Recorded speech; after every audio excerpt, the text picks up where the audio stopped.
एक गांव में एक निर्धन व्यक्ति रहता था। वह नित्य भगवान विष्णु और लक्ष्मी की पूजा करता। एक बार दीपावली के दिन भगवती लक्ष्मी की श्रद्धा भक्ति से पूजा अर्चना की। कहते हैं उसकी आराधना से लक्ष्मी प्रसन्न हुई। वह उसके सामने प्रकट हुई और उसे एक अंगूठी भेंट देकर अदृश्य हो गई। अंगूठी सामान्य नहीं थी। उसे पहनकर जैसे ही अगले दिन उसने धन पाने की कामना की, उसके सामने धन का ढेर लग गया।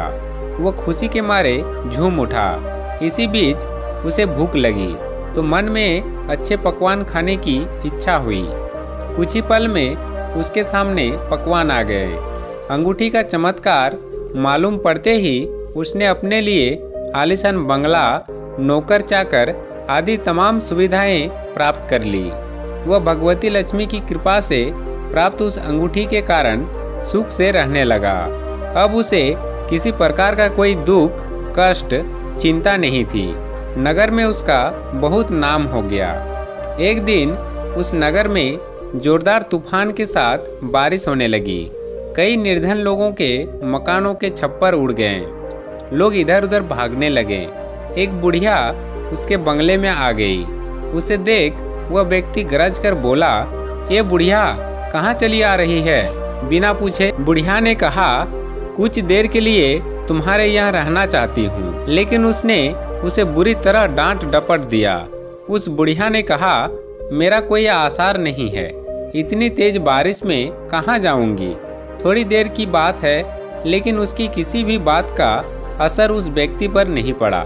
जैसे ही सेवकों ने उसे द्वार से बाहर किया, वैसे ही जोरदार बिजली कड़की।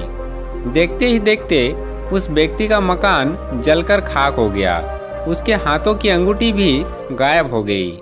सारा वैभव पल भर में राख के ढेर में बदल गया।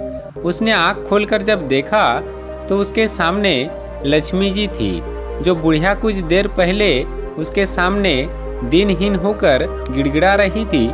वही अब लक्ष्मी जी के रूप में उसके सामने मंद मंद मुस्कुरा रही थी। वह समझ गया उसने बुढ़िया को नहीं, साक्षात लक्ष्मी जी को घर से निकाल दिया था। वह भगवती के चरणों में गिर पड़ा। देवी बोली, तुम इस योग्य नहीं हो।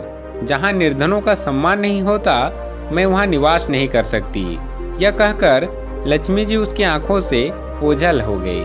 तो इस कहानी से हमें यह सीख मिलती है कि कभी भी अहंकार नहीं करना चाहिए। अहंकार पतन का मूल कारण है। धन्यवाद।